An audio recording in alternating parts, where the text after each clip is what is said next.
कि mid cap की जो ये रैली चल रही है इसको कैसे एड्रेस किया जाए और अप्रोच क्या होना चाहिए आपको मार्केट को लेकर के। हमने ये भी प्रॉमिस किया था कि हम थोड़ा सा बात करेंगे स्टॉक पिक क्या होते हैं और साथ ही जियो फाइनेंशियल्स में क्या हो रहा है। तो देखिए जियो फाइनेंशियल्स में जब वो लिस्ट हुआ तो उसके बाद से उसमें लगातार लोअर सर्किट्स लगे। और क्यों हो रहा था ऐसा? क्योंकि जो इंडेक्स फंड थे उनको बेचना था, तो उसकी वजह से वो बार बार सेलिंग प्रेशर की वजह से बिक रहा था।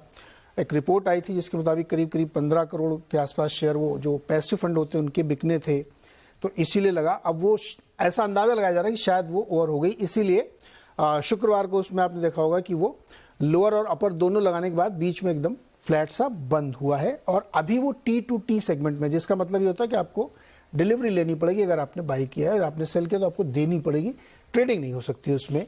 और 10 ट्रेडिंग सेशन के बाद वो T2T से बाहर आएगा और उसके सर्किट फिल्टर पे एक्सचेंजेस वगैरह रिव्यू करेंगे। तो ये तो एक बेसिक टेक्निकल चीज हमने बताई। सिद्धार्थ जी, ये जो जियो फाइनेंशियल में पूरा कुछ हो रहा था, अब क्या इसका आगे कैसे चलेगा? ये क्या हो रहा था उसमें? देखिए नीरज जी, जो हम अभी डिस्कस कर रहे थे ना, ये एक पर्टिकुलर एग्जांपल अगर आप देखें तो पूरा इसी सिचुएशन को लेकर है। जो कंपनी के शेयर प्राइस जो है वो फंडामेंटल ड्रिवन नहीं है, ये एक डिमांड सप्लाई है। कंपनी एक इंडेक्स स्टॉक से डीमर्ज होके मिली। अब वो सारे इंडेक्स फंड के को अलॉटमेंट हुआ और ना कि इंडेक्स फंड्स। अगर आप देखें तो सम ऑफ द ग्लोबल फंड, चाहे वो FTSE का फंड हो, चाहे वो MSCI का फंड हो, अब ये सबको ये शेयर्स मिला है।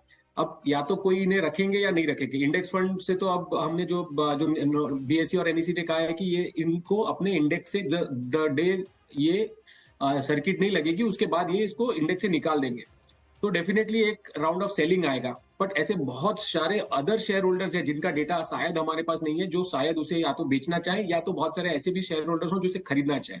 अगर इसकी कोर बिजनेस की बात करें तो बल्क ऑफ द जो वैल्यूएशन है आज उसके जो ट्रेजरी शेयर है, जो रिलायंस इंडस्ट्रीज में जो 6% से ज्यादा स्टेक वो होल्ड करते हैं, उससे मिलता है।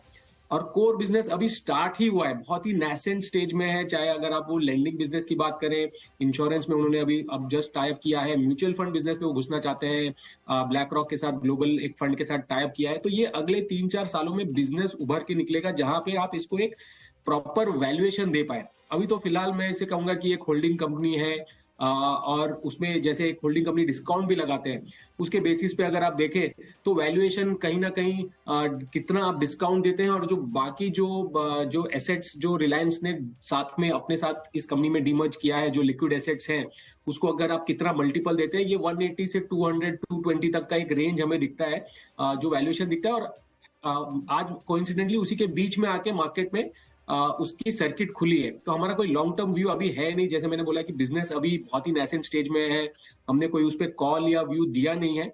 बट ये मोटा मोटी जो व्यू बैठ रहा है रिलायंस जियो फाइनेंशियल पे, वो ये बैठता है।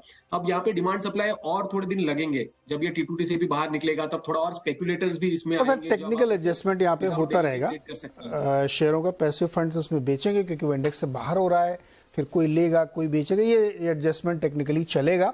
और इसीलिए आप देख रहे हो पिछले 3-4 दिनों से जैसे स्टॉक में वो स्थिति बनी और ये शायद अगले हफ्ते भी ऐसे ही कंटिन्यू रह सकती है। इसमें किसी प्रकार का भी इन्वेस्टमेंट आप करना चाहते हैं नहीं करना चाहते हैं, ये आपका अपना फैसला है। डिस्क्लोजर है हमारा, क्योंकि हमारा कॉन्फ्लिक्ट ऑफ इंटरेस्ट है इस कंपनी के साथ हम जुड़े हुए, हमारी ओनर कंपनी है ये। तो आप कोई भी फैसला लें तो अपने हिसाब से ले। अब आते हैं वापस। Please like, subscribe, and share with your friends.